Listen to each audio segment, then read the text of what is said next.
Hello, hello, hello. I'm here and I hope you'll join us today, or better say tonight, for this summer evening talk. And let's see if Maximilian is already here so that I can invite him and then we can start our discussion. I hope you're doing fine. I'm here in Malta. Oh, hello. Hello, nice to see you. Yes, of course. Hi. I was already wonderful. waiting. Nice to see you. How are you doing? Great. I mean, it's very warm here. We have like 36 degrees, I think, in Stuttgart today. It's like crazy.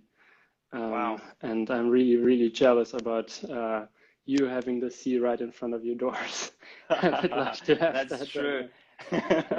Well, and it's not that warm. I think we had like 33 degrees, so it's hot, of course, Yeah. but as you mentioned, next to the sea, Yeah. it's easier and to face this challenge. Yeah, cool. Thank you very much for joining me tonight. Yeah, thank you very much for the invitation. I mean, we had like great talks already in preparation, and I'm very much looking forward to hear a bit of your story, of your musical path, and what got you into social media. And yeah, I'm very much looking forward to. Well, the same here. Cool. Thank you very much. Well, for joining us. Well, I would say let's start. I mean, we have a great number of people watching us at the moment. So, well, let's dig into it. Probably you should just tell us something about you, who you are, what you're doing, where you are now. I think you're in Stuttgart, right? Right. So yeah, my name is Maximilian Scheirer. I'm a pianist. I'm a classical pianist. And yeah, born and raised in Stuttgart. Started as probably everyone in a music school here, and then had to Munich to study there my bachelor's, at least half of it. Then I changed back to Stuttgart again, and since then studying with my professor. I'm currently studying Professor Michael Hauber. He's a great teacher, great guy, and very, very inspiring. There's so much to learn from him. And yeah, I finished my master's, I think exactly 1 year ago, probably, yeah, exactly 1 year ago. And now I'm in Concertexamen, which is like the post-graduation thing. I mean, in the US, you could probably say like doctorate. I think that's pretty much I think similar. It's an MA or something. Yeah. Right. That's true. And yeah, that's what I'm doing. Cool. Yeah, in wonderful. the short version. Yeah, that's wonderful. Well, and we met here on Instagram, just to say, so we've never met before, like in person.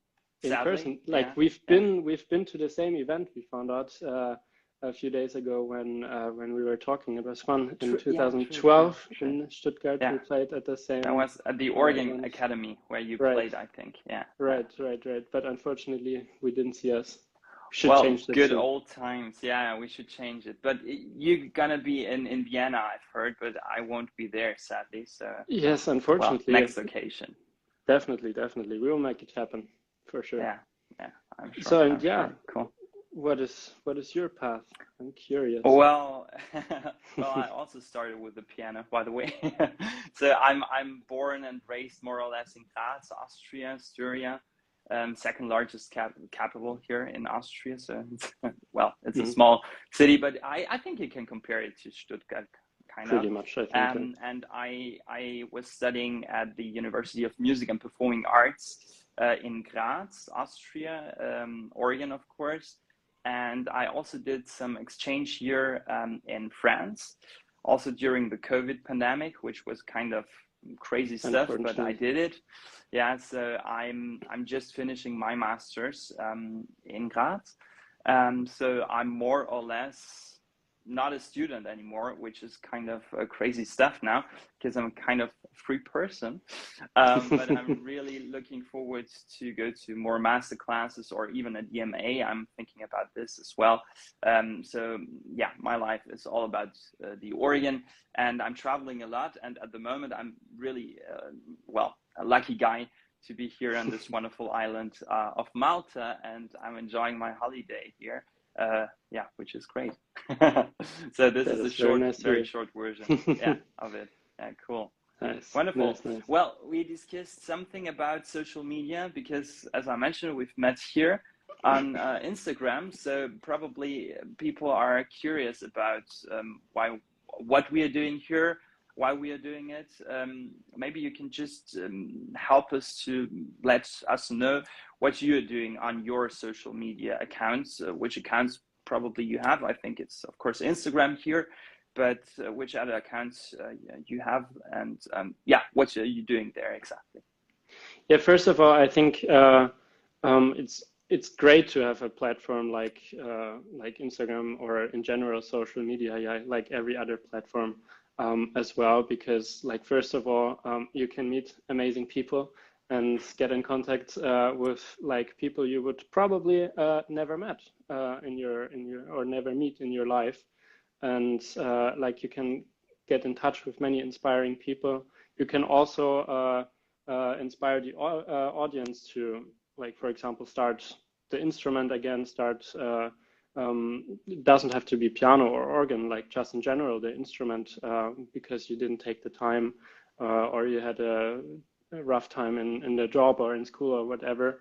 So you can just inspire going back to your instrument, and also like give a feeling for culture and for classical music, obviously, in general, to get more people into liking and following the music we live for, basically, at least as a performing artist. And yeah, it has so many great personal chances and opportunities, which I really like. And second of all, in a professional way, like I only use it in a professional way. I barely post private pictures on my Instagram, but yeah, I use it in a professional way to also, it's difficult to say, kind of to also bring your name in like international to an international audience, like to spread out the word of your name and just make you visible for other organizers, for example, or other musicians in general. So this is like the two main things I do that for, to people knowing me and me getting to know people, audience or concert organizers, or like all kind of different stuff. You'd never know what brings you. And this is like the two main things why I do it. Yeah, I think it's the same here. I would really say it's all about spreading out your name, first of all, and second of all, also to connect or get in touch with other people, especially musicians, but also people who might not be so interested, first of all, into classical music. I mean, especially for an organist, you know, the organ is maybe not the mainstream instrument compared to the piano. So sometimes people are really like, oh, wow, I didn't know that the organ can, I don't know, play, you can play film music on it, for example, or something like this. So you can really, especially here on Instagram with Reels, for example, can really show something quite within, let's say, 30 seconds or something, and people can interact, first of all, and you can tell people whatever you're interested in. And I think especially to connect with new people around the globe is just amazing, because now, I mean, people from Asia up to Africa or even America can watch us now, which is a great technical achievement. So this is, and we have a very good connection here as well, even though we are not in the same place. One question I really have, like, how do you use social media yourself? Like, are you really into getting more concerts, for example, or are you also into building a new community on your social media stuff? Like, do you really want to get it into the real life, like get the followers back into real life, into the concert halls, for example, or is it just an internet thing? I think it's a bit of both. I mean, obviously, we earn our money playing concerts, and like we want people to come to our concerts and have a full hall. I think that's what every musician enjoys the most. That's why we all started it. And so definitely I love meeting people that know me, for example, through social media only, in a concert or on the streets. That happens sometimes as well. just to feel like it's not a, how should I say, fictional thing maybe, or a thing in the internet which you can't really understand, like crazy numbers. Like this is out of my mind, and it's still like really small in comparison to like big influencers, for example, or sports people or whatever. So it's still fairly small, but it's like huge numbers for me. And this is really crazy. And building a community, getting text messages that someone is going to through a tough time, and certain video I was uploading a couple of days ago made this person smile. This is like the same compliment you get as an applause, maybe, but in a virtual way. So I think both is very, very much important. And and as you mentioned, I mean, can you really imagine having like 30,000 people in a concert hall? I mean, there's more than I don't know. You cannot imagine that, because usually it's like 1,000 people in a concert hall, probably 2,000. But so you can really reach out, which is amazing. That is crazy. Oh, it's cool. like, it's really surreal. But the thing is, like, to really get into this online community, like to feel like how big this impact is already, that you are responsible as well to fulfill, like messages, kind messages, or comments, and stuff like that really keeps me going, because I think like we were talking already, you can spread the word, you can get motivation to start playing an instrument, for example, starting an instrument from the beginning because you saw whatever, and bring classical music, I think, in a digital way as well. Like, we are really falling back as a like the whole classical bubble is really falling back in comparison to every other genre that is out there. It's like no digitality at all. Like it changed a bit with COVID. For example, Igor Levit, I don't know if you followed. He on did Twitter, like every day a live stream, or every week a live stream, which was like crazy live stream concert. And this is like the only thing you could do, but it had such a big impact. We even got a prize from the from our president of Germany for like helping people go through this whole lockdown thing and this COVID thing. That's how big of an impact social media can also have in a positive way. Yeah. I totally agree on that. Yeah, totally. But what do you think? I mean, I think you told me before that you will finish your DMA, let's call it, Konzertexamen, in January, right? Next year. No, that comes in the future. I have an exam, I have to do 3 exams, and the first exam, that's a bit complicated. The first exam I'm doing should be my last, which is my recital. And then I have to do 2 more. So I think exactly in a year, I will probably finish. And what's your goal after that? I mean, do you want to become a professional influencer? I mean, you are more or less one here on Instagram, or what are your goals? Like just playing concerts, teaching?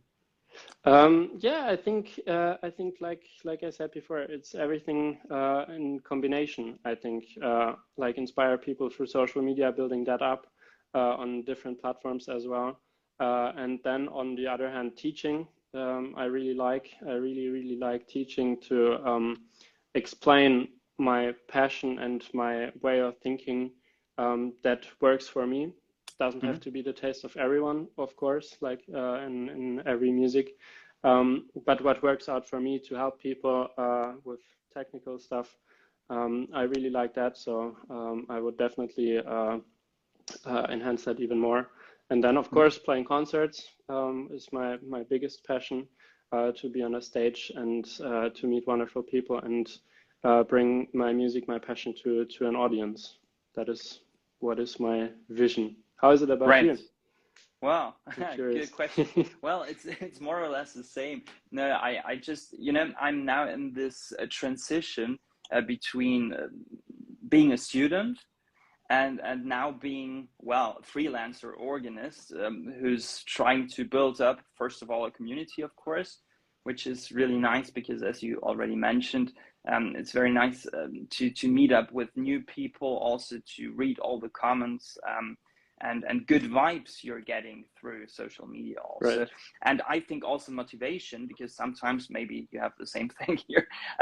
Practicing is not, let's say, on the list number one, but in the end, you really see that you are inspiring people and you make a difference there. And because of that, I think it's really worth sitting at your instrument for hours Right. and hours, which nobody can really imagine how much work it is, because Yeah. on social media you always see, you know, only the light sites, where you see Right. where you play concerts or you're doing live streams or something like this, but really the hard work behind the scenes, as we would say, is the interesting part. And I also want to, take people to the other side and show them also what That is it's very like interesting. to first of all learn an instrument, learn a new piece, but also something else. What you are doing as well is traveling a lot, and you know, when you're traveling, you're sitting there and waiting and waiting and waiting and waiting. You have to organize so many things during it, so it's all about improvisation. Not only in a musical way, which is really interesting. And I think to just bring people together and to show them only also on social media is really one of my goals, and also to play more concerts. So I'm just in a developing situation at the moment, but I'm really looking forward to it. But what I wanted to ask you as well is, you have different platforms like Instagram, on which we are right now. I guess you might have Facebook as well, TikTok, Twitter. I don't know. Tell me something about your Instagram or Twitter profiles. Yeah. Why do you have different kinds of profiles on social media? Yeah, that's actually a very interesting question, because that's very difficult to answer. Like, I don't have a real answer for that.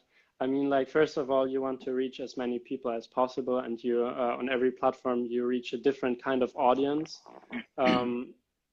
Like, not in a judgy way. Like, you reach a different kind of audience, and you could also probably reach the same audience on different platforms, but they don't already know you, they don't already know what you're doing, and what you're uploading. And so that's why I chose TikTok, for example, as well, because like this is the fastest growing platform we have right now, which was a long time. It took a long time for me to really choose going on TikTok, to be honest, because like you hear so many bad talks about this platform, and I had no experience with that, so I just wanted to try. And in the beginning, it was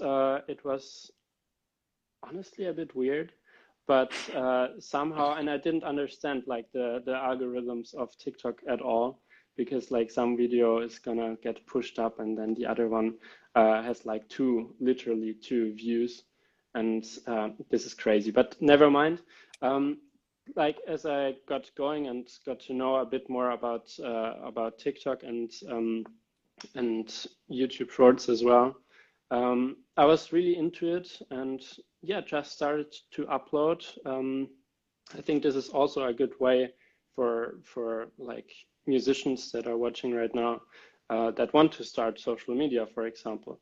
Like, you film yourself while practicing, showing a work in progress, which is, by the way, sorry for the quick jump back to what you said, showing the hard work is also a huge benefit, I think, for people to understand how hard the work actually is to practice all the hours. I mean, only musicians know. Like, usually you see in a concert, you see hopefully the good end result, but you don't see the work in progress. And this is a perfect way, I think, to get kind of a better understanding for an audience or people that are kind of interested but not really into it, you know what I mean? To really understand how much work it actually is. And I think we can also improve that with social media, showing our weakness sometimes for us as well, and like not the final product you hear for on a CD, for example, or in a concert. Yeah, This is yeah, also I also amazing. think so. Yeah, that's true. I think it's really about letting people know what's going on behind the scenes, Right. because in the end, you're seeing the products, as you said, CDs, for example, or even classical concerts, but not what's behind it. And this Right. behind the scenes view is really important also to understand classical musicians better. I saw just a question here which said, I mean, I didn't find it now, but literally said like it takes lots of time to do social media. So is it really worth it? Because you could also spend your time on the instrument. I probably have to say I just try to combine it. You know, when you travel a lot, for example, I really do try to use my time on planes, for example, on trains, in order to do lots of social media stuff, so that my practicing time is not so much affected. But I personally have to say, of course, you have to spend lots of time on social media, otherwise it's not possible, because you have to post or to interact regularly. I don't know what's your experience on that. No, definitely. I try to do that myself. To like go when I'm on a train, or when I'm walking to university, or when I'm waiting for a room in the university. I think you as a student know that feeling as well. You have plenty of time then. Or just when you relax and drink a coffee, for example, when you kind of do nothing, like try to post or do something with it. But also what keeps me actually very motivated to post on Instagram or on social media and work on that, what really helps me is to record myself, because I personally always knew it was very helpful to record. Always, I knew that from the very beginning. Because like you feel in your head, or that you kind of listen, that you have like the perfect phrasing or nice interpretation, or at least as a pianist, you have the right pedal, for example, and nothing is smeary, for example. And this is what also really helps if you continue recording when you just have to, kind of have to.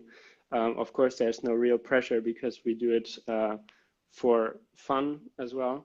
But there is like still this kind of pressure that you should upload a new video, and that you, for example, are also motivated to practice. If you're practicing a new piece, for example, you practice this one page to the very best way possible in a day, or in an hour, or whatever, how long time you take. Depends also on the piece, and to really try to push yourself how far you could go in this, let's say, an hour you're practicing that for. And then also that helps if you continuously doing that. That also helps you with professional recordings, for example.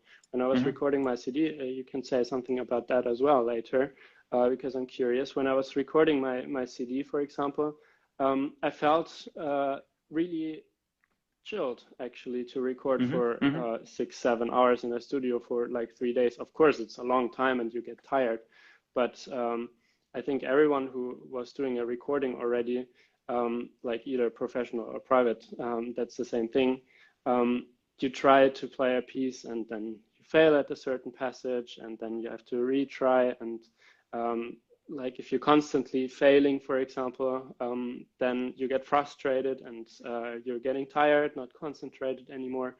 But just the continuity to do it like almost every day kept me so relaxed during this whole session of recordings, that only like playing for such a long time was the only tiring thing most of the time.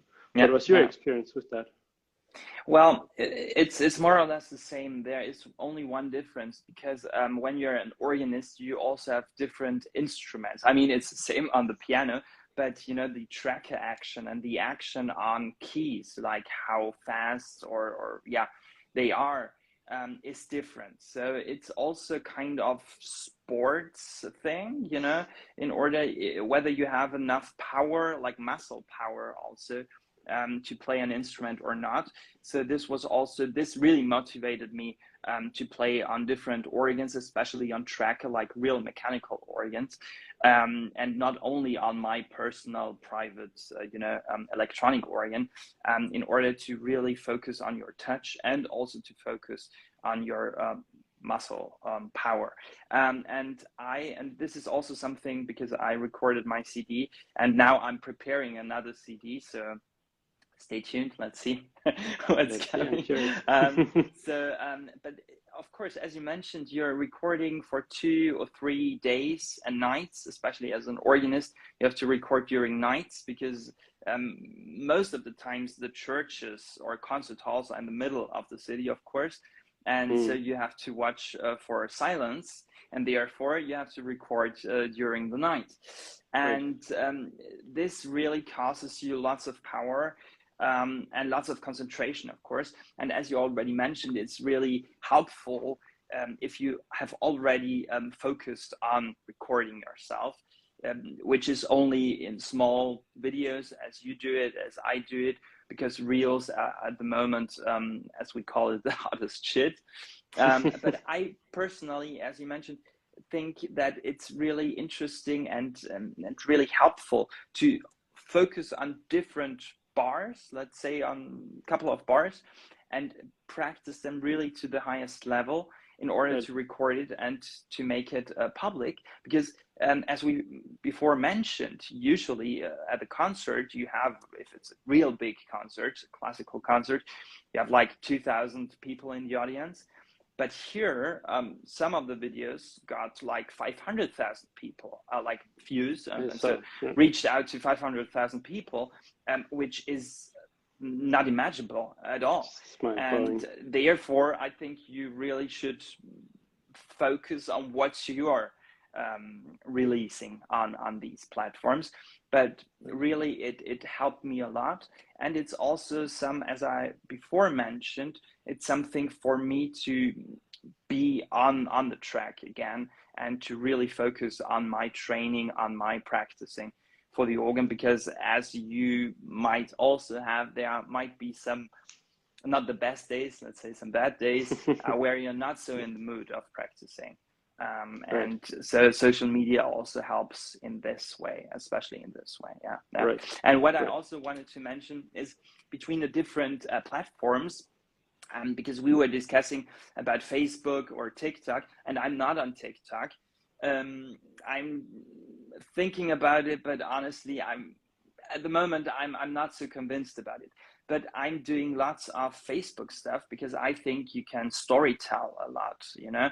I have like a diary there where I can interact with people, where I can write much more than under an Instagram post, because Instagram is more focused on pictures and videos. And Facebook really helps me also to reach out through my community, which is sometimes also elderly people, or sometimes even people who are starting with social media. And sometimes when people are starting, they start on Facebook, first of all, before they are changing to Instagram, or in the end to TikTok, YouTube, and so on. So I personally really like Facebook, and I'm still a huge kind of supporter of this platform. So I'm really doing some stuff there every third day. I don't know what is your opinion on Facebook, because at the moment it's not so on top anymore. That is true. After our private talk we had a couple of days ago, I actually got into Facebook again, and I said, "Come on, let's post something again." And like I really want to feel if there's a difference between all those platforms, the engagement you get. For example, to another platform, to TikTok, I felt I had like a funny experience a couple of days ago. I was uploading a video where I was playing encore in a concert here in Stuttgart, in the Liederhalle, and someone was commented, "Yeah, I can play that as well." And like a huge discussion in the comments without me interacting like at all. exploded kind of already, and it got like I think 16 answers with like in a polite way still, and that's what I like, because like you should never be impolite to people or hate people, because like you wouldn't do it in real life anyways. But that's another point. But yeah, it was really interesting to see like people discussing something in the comments. And that was the first experience I had like that, with people actually discussing something in the comments on a polite level, which never happened on Instagram, like barely probably, but still never on Instagram, because like they leave a comment for themselves or they help each other out. Yeah, what pieces is that, what he's playing, for example, and then people are commenting, Moonlight Sonata, whatever, for example, that happens. And on Facebook, I honestly don't have my experience so far. So that's why I started it a couple days ago again. And I have to say, I was uploading 2 videos, and both videos got blocked because of copyright issues. Ouch. Yeah, And, that's true. I mean, yeah. Facebook is not the video platform anymore.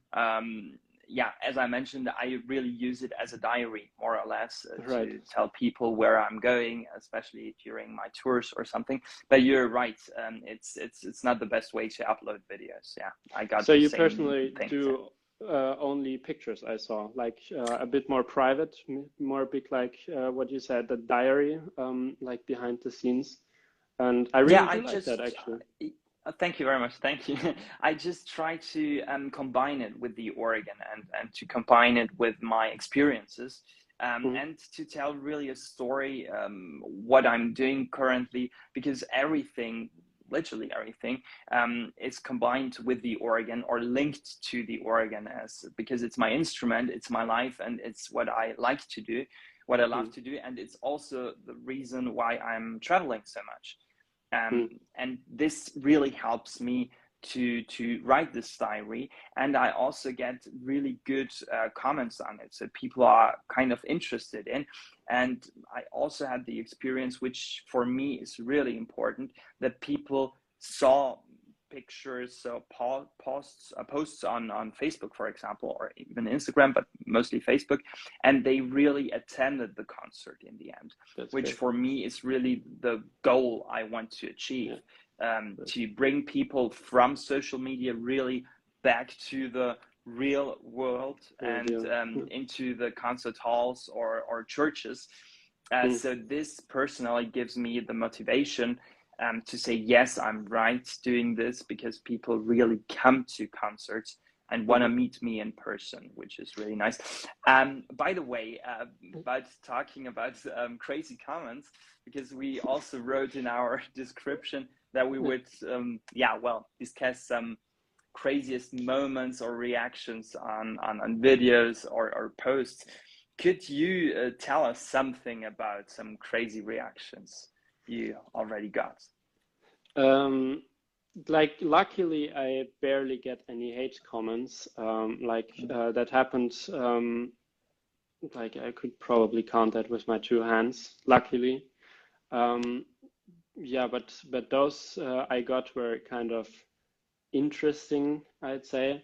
That had a reach from being very inappropriate to me as a person that doesn't even follow me and doesn't even know me in person, to like just random things, which I didn't care so much. And yeah, that was luckily this whole thing on the hate side. But I had many funny comments, even in real life. Or actually, one more thing about the hate thing. Question to you: do you feel like social media has an impact on how people see you as a musician? Like, you know what I mean? For example, what happens to me is people see something on Instagram and assuming I would be like blah blah blah, and kind of judge that sometimes. I wouldn't generalize that, but sometimes that also happens, that people are talking bad about that you are so present in social media. but also in a positive way sometimes, most of the times, being like, it's great that you're exposing yourself to an international audience. So what is your experience with like reactions to in real life? Yeah, that's true. There are two sides of it. Like the first side is that people are kind of weird about it because they think, well, it's classical music, and if this guy Right. would be a really good organist, then he could also make it without social media. I guess it might be more or less the same at your side. And the other thing is that I really have to say, people are often kind of offended because they think it's, well, let's say it that way, it's not that appropriate to, for example, I have to tell you something. I sometimes stand on consoles of organs, for example. And this has one, well, every organ builder does it because you have to tune the pipes. But the story behind it is quite easy. You have to take a picture and you want to see the keys, the stops of the organ pipes, and sometimes myself. It wouldn't be the worst, when posting on your own profile. So Sure. this is the only pose you can stand on the console and also see the pipes and the keys. And I had no intention of offending people because I stood on the organs, and I really can say that when I stood with my organ shoes, they were completely clean, or even on socks and so on. So, and I'm not a very heavy person though. And never mind, people really judged me on that because they said it's inappropriate and it's offending, and so on. So this kind of stuff really worried me about, because I thought that people wouldn't tell this to me in person, which they wrote under the comments, some hate comments, some hate messages, even though it was not my intention at all. So it was just a practical thing, as I already explained it. But never mind. I think social media really had one really disadvantage, and this is that people are writing lots of, I'm very sorry for this word, but lots of shit, which they wouldn't say to you in person. And it's the same in the classical world, and it's also the same in the rock, pop, or in the other worlds, let's say another way. So I think this is really the whole difference between social media and the real world. But I also personally think that you have to deal with it. So because I cannot build up a community here on Instagram, and then I'm complaining about getting hate comments, for example. I mean, I'm gladly I don't get so many hate comments, but never mind. I mean, this is part of the game. True. This is my opinion on that. To a positive side, what was the best thing that, like, do you have like a top three maybe to say what was the best thing that happened through social media? Well, the best thing, of course, was the proposal of a marriage, of course. No.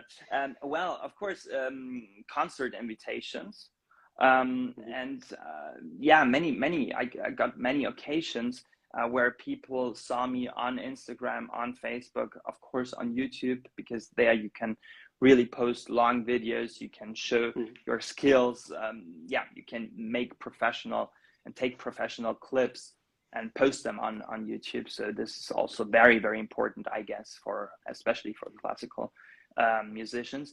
And so my really top of all is that people look at my profile and say, well, I want to invite this guy because I think he plays very well.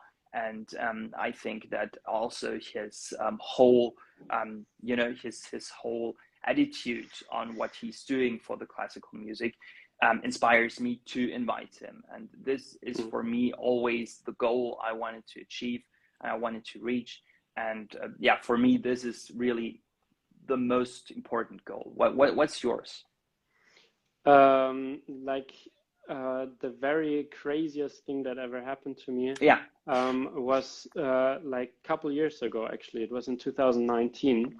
I was playing a tour in Indonesia. We got invited to play there with my good friend and violinist Philip Jonas, who I did my CD production back there. And like we gave some master classes besides those concerts. I think it was in 2 cities, in Jakarta and in Surabaya. We gave two master classes. Like the biggest city, like Jakarta, is like I think actually the biggest population in the whole entire world in one city. It has like 30 million registered people. But it was so crazy because like Indonesia is such a big country with so many different islands.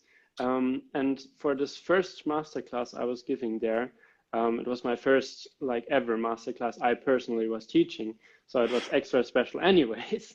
The crazy thing is like someone saw me on in Instagram and flew halfway the country to just attend a workshop day. It was like one day only. Wow. It was not like a week.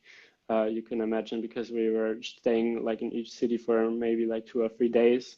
And that was like crazy because like I couldn't imagine that something would ever happen to me, that someone is taking all this effort to go and have a lesson with me. And that was like the craziest honor I probably ever had in my entire life. And yeah, that was definitely This is amazing. the And craziest. this guy saw the advertisement on Instagram or somewhere and really got on the plane and flew there.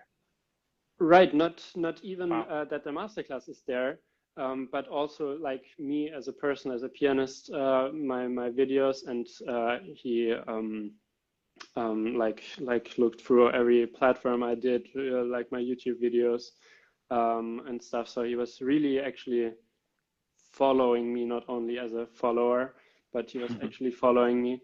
And then we announced that we're doing this tour and that we're also giving master classes there. And it was not even an invitation, because I didn't personally think about someone would actually come there, which also changed my mind afterwards through social media. But like I posted that we're gonna do a master class, and he searched for the application fees and papers and stuff. So he put all this work and then and then going on a plane and then be there in the masterclass. This was like the craziest honor I ever experienced. And that was I amazing. can really imagine this. I mean, not this long long flight, right? But sometimes people come to me after a concert and tell me they were sitting on a car for, I don't know, especially in the States, for 10 hours.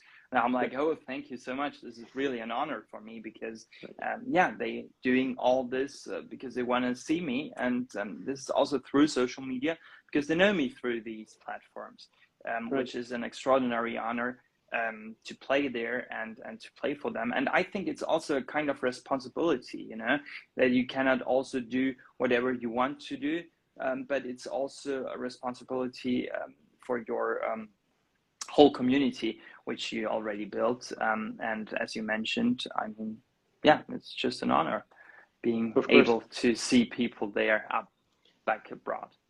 And also, like what the situation kept me in mind is like numbers don't really matter, because back when my story in 2019 happened, I had like, I don't know, 6,000 or 8,000 subscribers, followers, which is still a lot, of course, but like it was like really small back then in comparison to those crazy numbers that somehow came up. So if you want, as a musician, if you're thinking about wanting to start social media, don't think like it's going to have an impact at a certain amount of followers, like 10,000 upwards, whatever. Like you never know who is going to follow you and what impact that's going to have. And it also can be your first subscriber. You don't even know. And it's all about the algorithm, as we know. Not only about the algorithm, like just people that get to know you. You don't know what those people are capable of giving you back in whatever way. And so don't think like, okay, he or she has these many thousand subscribers, and yeah, I'm so small in comparison. So yeah, my latest video only had like 200 views. Like, that doesn't matter. If only one person is there that can change a situation for you, or that's going to invite you for a concert, or that is going to come and attend to your concert, then you already won. Yeah. And what I also think is really convenient, like you are traveling as much as I do, is that you always know people there, you know, and you get hints what to visit, what to see. And so I think social media can also open doors, not only in this virtual life, but also in real life, comparing, you know, I always wanted to see some different organs. And now, for example, I'm happy to come to to visit the Disney Hall in Los Angeles once again. It's my second time there, and I can play the organ there. And this is also through social media. So it makes most of the wishes come true, which is really a good thing. And what I also wanted to add is that it's really not about the numbers you have on social media, because it's about the quality and not about the quantity. And as you mentioned, you had like, I don't know, 6,000, 8,000 followers back then. And you had this one guy who followed you through over almost the whole world. Followed me. Yeah, literally. Yeah. He was following you. Yeah. And so it's not about having millions or 10,000s of followers. Well, wonderful. Thank you so much for your time, and I hope it's not the last talk with you. No, definitely. It's really nice. More often. Definitely. Yeah, I think so too. Yeah. Probably sometimes also in German. Let's see. Some of our community members are also German speakers, as we both do. But it was really cool to connect with you. I wish you all the best, and I hope to see you not in person this time in Vienna, because you're coming to Vienna to play a concert. I'm well informed, but I will be at the Disney Hall, as I mentioned. I'm sorry. That's a good excuse. Mind. I hope, well, yeah. So at least it's an excuse, but I really hope that we'll meet up again, but this time then in person. This will be great. Yeah, I can only say the same. It was a lot of fun to talk to you, and I hope to see you in person and do something like this again. As you said, maybe in German as well. And I actually hope as well that we kind of got some people inspired and thinking about like what they can change. It doesn't have to be social media, but just to think different than the regular path we're living in the classical music niche. And I think that that would mean a lot to me if, like, only, as I said, only one person would start thinking about something. And and if you guys have any recommendations about it, just write it through the comments, because we will of course publish this video now, and of course just write us a private message or something. I mean, I think we are reachable though through the different on the different platforms. Thank you so much. Wonderful. I wish you a wonderful evening. Well, a good morning to Asia, and a good evening to Europe, and well, a bon appetit to the States. Wonderful. Then enjoy your holidays and see you soon. Thank you so much. Goodbye. Bye-bye. See you guys. Bye bye. Ciao.